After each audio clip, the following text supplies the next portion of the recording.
Assalamualaikum warahmatullahi wabarakatuh. Salam dahsyat dan luar biasa teman-teman sekalian. Sekarang saya berada di Population Corner.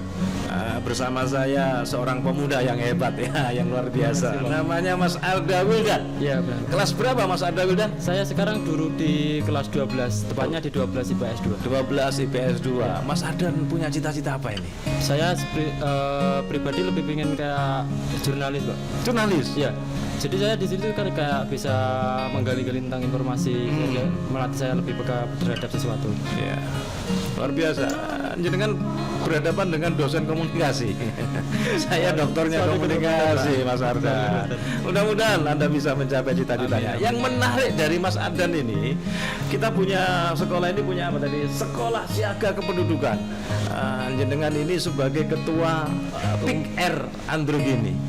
Kenapa Anda kok menarik ikut kegiatan sekolah siaga kependudukan ini, Mas Ardan? Saya sendiri berpikiran kalau sekolah siaga kependudukan itu melatih kepekaan saya terhadap lingkungan. Saya itu sering kayak lebih suka mengamati keadaan sekitar saya, seperti mungkin sosial. Saya pribadi juga dari jurusan sosial kan, Pak. Ya. Nah, di PIKR sendiri kan kita bekerja sama sama bimbingan konseling. Jadi saya pribadi itu juga suka tentang psikologi, Pak.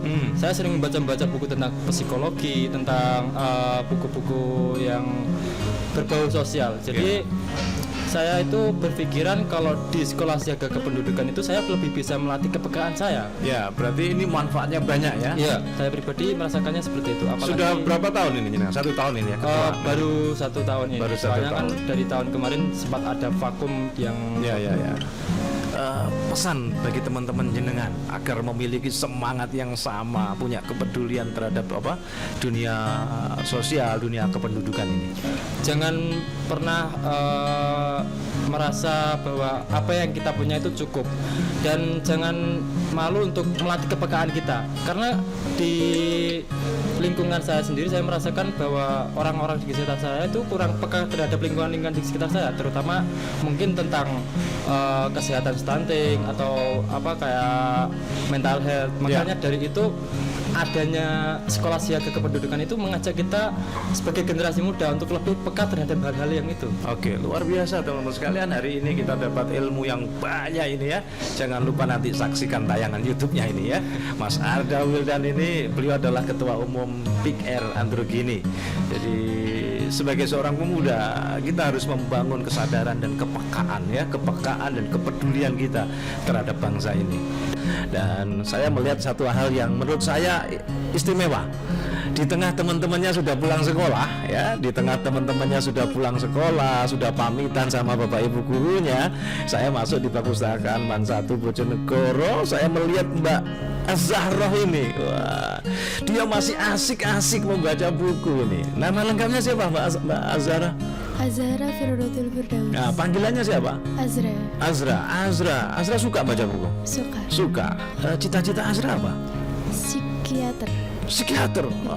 Enggak psikolog? Enggak psikolog. Papa ini juga belajar psikolog, tapi tidak psikolog kan gitu ya. Psikiater. Kamu suka baca buku apa yang biasanya kamu baca itu? Yang berhubungan tentang psikolog kayak gitu, sama kayak novel-novel biasa. Berarti kalau kamu sudah mulai membiasakan membaca ini, berarti itu sudah modal. Maka tadi kan saya katakan yang istimewa karena teman-teman kamu pada pulang loh ya.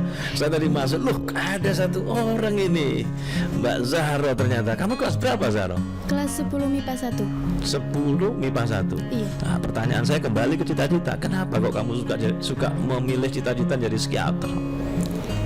Nggak tahu, kepikiran aja kenapa kayak apa sih mental itu, kayak kadang kan sekarang itu banyak orang yang meremehkan mental orang kayak gitu.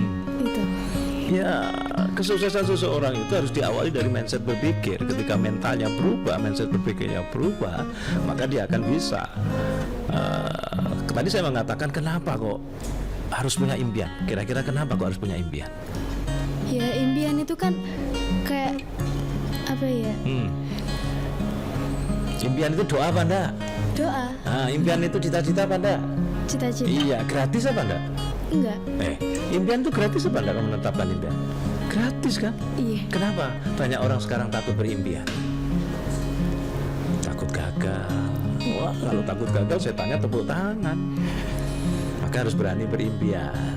Oke, terima kasih Mbak Azra ya. Mbak Azra. Kalau ada pesan untuk teman-teman, kira-kira apa pesan yang mau Mbak Azra sampaikan agar mencintai dunia buku ini? Jangan takut bermimpi. Nah, jangan takut bermimpi ya, jangan takut bermimpi. Oke, luar biasa. Berani berimpian. Kalau kita ingin sukses, kita harus berani berimpian. Tapi tidak berhenti di berani berimpian, tapi harus berani memulai, berani berjuang, berani berproses, berani mengevaluasi diri, berani gagal. Saya kasih tips satu, agar impian kamu itu bisa memicu prestasi kamu, maka tulis impian kamu, tempel di tempat yang sering kamu lihat, kasih pigora, visualisasikan setiap malam menjelang tidur. Gimana caranya? JOS kriterianya.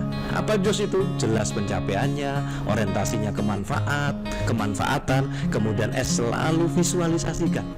Sebut dalam doa-doa kamu, kemudian selalu woro-worokan kepada orang lain agar kamu malu kalau kamu tidak semangat. Dan JOS yang terakhir kan JOS tadi, jelas pencapaiannya, O-nya orientasi kemanfaatan, S-nya tadi apa? Selalu visualisasikan, kemudian S-nya adalah selalu woro-worokan pada orang lain, dan yang terakhir, dapatkan support orang-orang terkasih. Siapa itu? Kedua orang tua kamu. Terima saya sekarang ketemu Mbak Wahda ya. Iya. Nama lengkapnya siapa?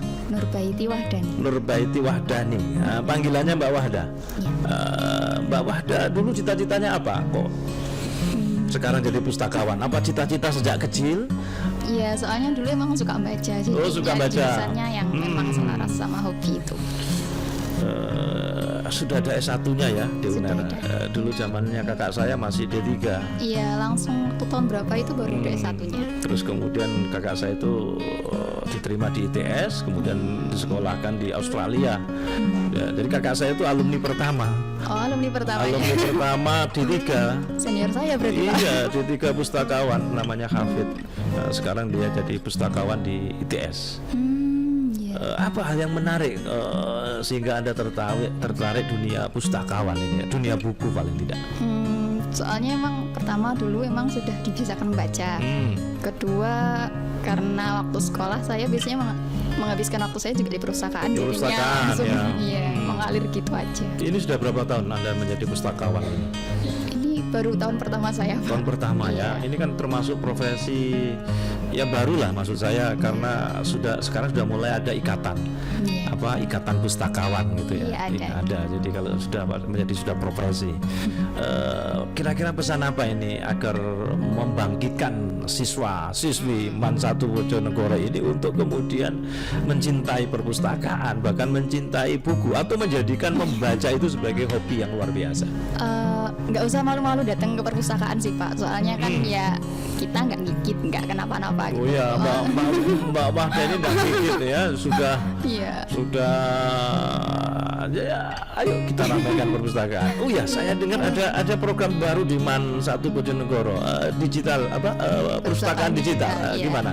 Jadi waktu itu kan pertamanya pakai sistem otomasi perpustakaan. Nah, di sistemnya itu juga bisa untuk menghimpun koleksi-koleksi digital, jadi disekaliankan. Ya, kalau sekarang dengan buku yang fisik ya, kalau ditambah digital ini berarti aset perpusnya MAN 1 berapa kira-kira digitalisasinya?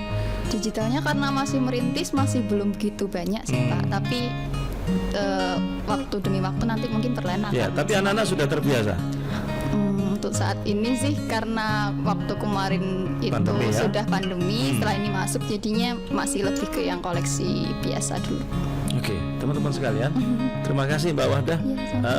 Satu hal yang tidak boleh kita lupakan, kita sekarang dipaksa dengan pandemi, maka kita harus mau tidak mau harus menguasai digital. Iya. Jadi mau tidak mau literasi digital ini juga harus menjadi kompetensi yang harus dimiliki. Oleh karena itu pesan saya bagi teman-teman yang lainnya, terus tingkatkan kompetensi. Jadi kalau dulu di desa itu orang napeni gabah, kalau gabahnya tidak terisi kan ke pinggir kan. Kalau sudah nggak ke pinggir apa? Digeduk tok dibuang.